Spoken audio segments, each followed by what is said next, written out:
ပြီးခဲ့တဲ့ရှစ်တစ်ခေါက်စာမေးပွဲပေါ့နော်ပြီးခဲ့တဲ့တစ်ခေါက်မေးသွားရဲ့နော် N3 2025 12လပိုင်းမေးခွန်းလေးကိုဒီနေ့ရှင်းပြပေးသွားမှာပါပထမဆုံးတစ်ခုအနေနဲ့ခန်းကြီးလေးပေါ့နော်ခိုးသို့ပါပိုင်းလေးအမားနဲ့အတူတူလိုက်ဖြည့်ကြည့်သွားနော်ကိုရီဝနာနီနာနီနော်တာတဲ့မွန်နော်ရှာရှင်းတက်အဲ့ဆိုလို့ရှိရင်အဖြေ3စက္ကန့်စဉ်းစားကြည့်ရအောင်အဲ့တော့အဖြေအမှန်လေးက10ရောဖြစ်မယ်နော်10ရောဒီဟာလေးကနေရှိဆိုရဲ့ခန်းကြီးလေးအနောက်ပိုင်းပေါ့နော်ဒါကကြတော့ရောလို့အတန်ထွက်တယ်အနောက်တိုင်းပုံစံလို့သူ့ရဲ့အတိတ်ပဲရှိရပေါ့နော်အားကြောင့်အဖြေမှန်လေးက10ရောကျန်တဲ့ဟာလေးတွေက10ရောတို့10ယူတို့10ယူတို့အဲ့ဒါတွေကအတိတ်ပဲမရှိဘူးเนาะအားကြောင့်အဖြေကစမ်းပန်းဖြစ်ပါမယ်နောက်တစ်ခုနိဗ္ဗာန်ထွန်းကင်ဝတိုတဲမို့နာနီနာနီရှီယိုင်းဒါတာဆိုလို့ရှိရင်အဖြေမှန်လေးကနိဗ္ဗာန်ခူရုရှိဖြစ်ပါမယ်ခူရုရှိအခန်းကြီးဆွဲချက်လေးကကြတော့မြက်ပင်ရယ်ဒီကယ်လေးရှိမယ်အပေါင်းလေးရှိမယ်နောက်တစ်ခုကကြတော့ဥချီလေးရှိမယ်เนาะအဲ့ဟာလေးကိုခူရုရှိလို့အတန်ထွက်ပါမယ်အချီကကြတော့အိုရှိအိုရှိကကြတော့ခိုခိုးရိုဒီနားလေးမှာပဲဆွဲလိုက်တော့ခိုခိုးရိုနောက်တစ်ခုကကြတော့တရားလေးနဲ့နေပုံစံမျိုးလေးသူကခါရီတို့ပုံစံမျိုးခန်းကြီးလေးနဲ့နည်းနည်းဆင်တယ်ပေါ့နော်ခူရရှိကကြတော့လေခိုခိုးလိုလေးပါတယ်နောက်အောက်ကကြတော့ဟဟလို့ပုံစံမျိုးဟဟနောက်ပြီးတော့မိုင်းနေချီဆိုတဲ့ပုံစံမျိုးလေးနဲ့ဆင်တယ်ပေါ့နော်ခီရီရှိကကြတော့အန်တူခန်းကြီးပေါ့နော်အန်3အဆင်တော့မဟုတ်ဘူးကဲအဲ့ဆိုရင်နောက်တစ်ခုဆက်သွားကြည့်ရအောင်この手紙は何々に見せないでくださいဆိုတော့အဖြေမှန်လေးကတနင်းဖြစ်သွားပါမယ်တနင်းဆိုတာကတခြားသူလို့ပြောတာပါသူရဲ့အတိတ်ပဲက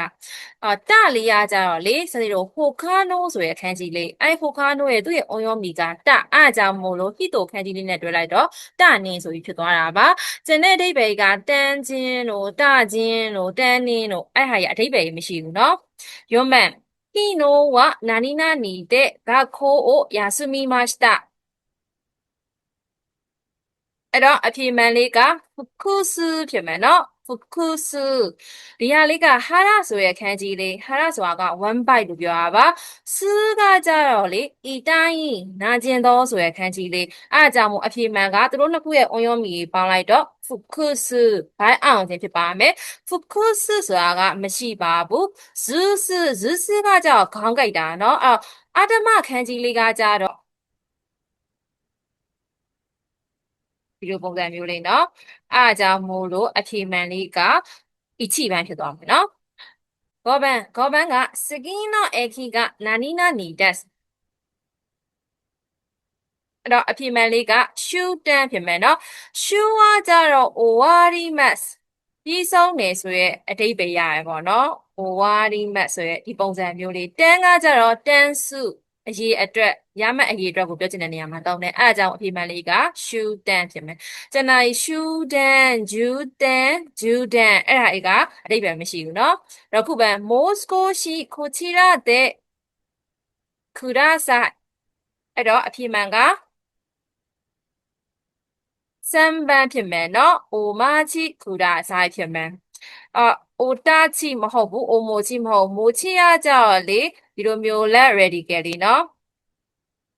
ဒီမချီနဲ့နည်းနည်းဆင်တယ်သူကလေမချီမတ်စောင့်တည်ဆိုရခန်းကြီးလေးเนาะအဲ့ဒီခန်းကြီးလေးနဲ့သူကနည်းနည်းဆင်တယ်မိုချီမတ်ကကြတော့ဒီနေရာမှာဘာဖြစ်သွားမှာလဲဆိုတော့လက် radical အစိပ်ပိုင်းလေးဖြစ်သွားမှာပေါ့เนาะဒီပုံစံလေးဖြစ်သွားမှာはい7番この着物の何々は美しいですဆိုတော့အဖြေက1番 OB ဖြစ်သွားမယ်เนาะ OB ဆိုတာကကပတ်ဖြစ်မယ်ဆိုတဲ့ကကြအင်ကြီးလက်ကအန်တုခန်းကြီးပေါ့เนาะရုံးက ito ကအချီလေးကကြလဲဒီပုံစံလေးဖြစ်သွားမယ်เนาะအားလုံးမြင်ဘူးနေကြအတိုင်းလေးပဲပေါ့昨日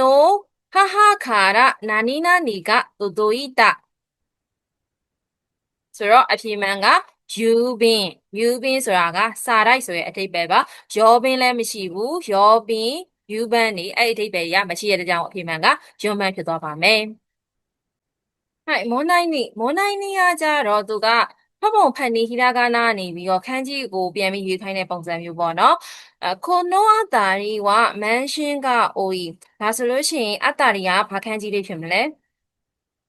ဆိုတော့အဖြေကနိဗ္ဗာန်ဖြစ်မယ်နော်ဒီပုံစံမျိုးလေးပေါ့သူ့ရဲ့ဆွဲချက်လေးကဓာတ်ပုံစံလေးရှိမယ်လမ်းလေးရှိမယ်အလွယ်မှတ်မယ်ဆိုလို့ရှိရင်ဓာတ်တစ်ချောင်းကင်ပြီးတော့သူကချိခရမဟုတ်ဘူးเนาะချိခရဒီလိုပုံစံမျိုးအခုခန်းကြီးရကြတော့ဒီပုံစံဓာတ်လေးပေါ့เนาะဓာတ်ကင်ပြီးတော့ပတ်ဝန်းကျင်ဒီကအတ္တရိယကြတော့ပတ်ဝန်းကျင်အနာတဝိုက်ဆိုတော့ပတ်ဝန်းကျင်အနာတဝိုက်လမ်းတွေကိုရှောက်သွားနေရဆိုတဲ့အဓိပ္ပာယ်လေးဖြစ်မယ်เนาะနံပါတ်1ကကြတော့လေတိုးတို့တိုးရုဆိုရခန်းကြီးเนาะဖြတ်ကျော်သည်ဆန်းကားကြတော့ခါရဲစုပြန်ပေးရဆိုရခန်းကြီးလေးရုံးကားကြတော့မူခရဲတို့ကြိုဆိုသည်ဆိုရခန်းကြီးလေးပါ10番次の図を見てください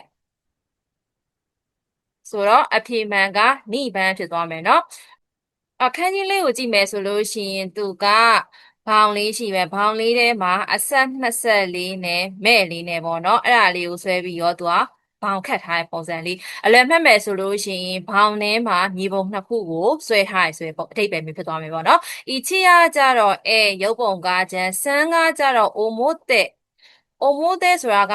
ဒီပေါ့เนาะမျက်နှာပြင်အလှဘက်ပေါ့เนาะနောက်တစ်ခုကအထိပ္ပယ်ကဟျောဆိုပြီးတော့ရှိမယ်ဖျောဆိုပြီးအဓိပ္ပာယ်ရှိမယ်နော်ဖျောဆိုတာကဇယားဆိုရဟာယုံကကြတော့တာတို့ရဲ့လဲဥပမာဆိုရခန်းကြီးလေးပါはい11番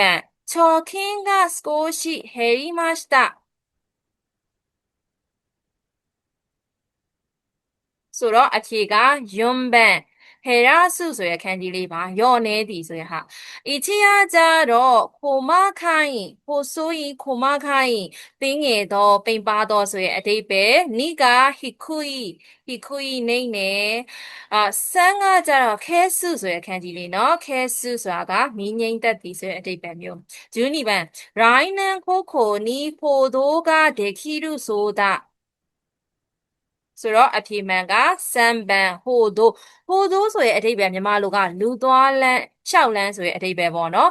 ဒီဟိုဆိုရဲ့ခန်းကြီးလေးအားကြတာအာရုခုလမ်းလျှောက်သည်အာရုခုဒိုအားကြတော့တိပိတာမိချီဆိုရဲ့ခန်းကြီးလေးနော်လမ်းဆိုရဲ့အဓိပ္ပာယ်ခန်းကြီးလေးသူကအီချီနဲ့ယောငါကြတော့ဥကောခုဥကောခိမတ်လှုပ်ရှားသည်ဆိုရဲ့ပုံစံဖြစ်ကြောင်းမို့လို့မှားတယ်နီးငါကြတော့လေဟာရှိရုဖြစ်နေရနော်ဟာရှိရုပြေးသည်ဆိုတဲ့ခန်းကြီးဖြစ်တဲ့အကြောင်းမလို့မဟုတ်ပါဘူးအကြောင်းအဖေကဇန်မှာဂျူးဆမ်မန်ကြည့်ကြည့်မယ်ပါဆိုခွန်တော့キーボードを押す音が聞こえるဆိုတော့အဖြေက1番ဥစ်ထုတီရိုက်တီဆိုတဲ့အဓိပ္ပာယ်နော်ထုတီရိုက်တီဆိုရဲ့ခန်းကြီးလေးဆိုလို့ရှိရင်ဒီလိုမျိုးလက် ready ကလေးရှိမယ်သူ့ရဲ့ဘေးနားကတစ်ပြောင်းမြန်နဲ့မတူဘူးလားအားကြောင့်မို့လို့လက်နဲ့တစ်ချက်ထုလိုက်တယ်ဆိုပြီးတော့အလွယ်မှတ်လို့ရတယ်နော်နီးယားကြတော့အိုစုဖိသည်နှိပ်သည်ဆန်းကားကြတော့စစုညွန်ပြသည်ဆိုတဲ့ခန်းကြီးယုံကားကြတော့ချိုးသည်ဆိုတဲ့ခန်းကြီးလေးပါ14番နောက်ဆုံးတစ်ပုဒ်山田さんは真面目な性格だ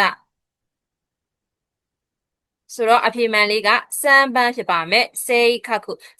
ရဲ့အဓိပ္ပာယ်ကအကျင့်စရိုက်ဆိုရဲ့ခန်းကြီးလေးပါ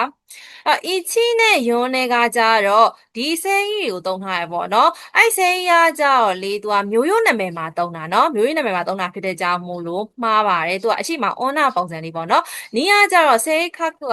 ကမှားနေရပေါ့နော်ခခုကတဦးချင်းတယောက်ချင်းအဲ့မှာသုံးတဲ့ဟာပေါ့နော်အသီးသီးဆိုရဲ့ခန်းကြီးပေါ့နော်အဲ့အကြောင်းနီးရလဲမှားတော့အဖြေမှန်လေးကစမ်းဖြစ်သွားပါမယ်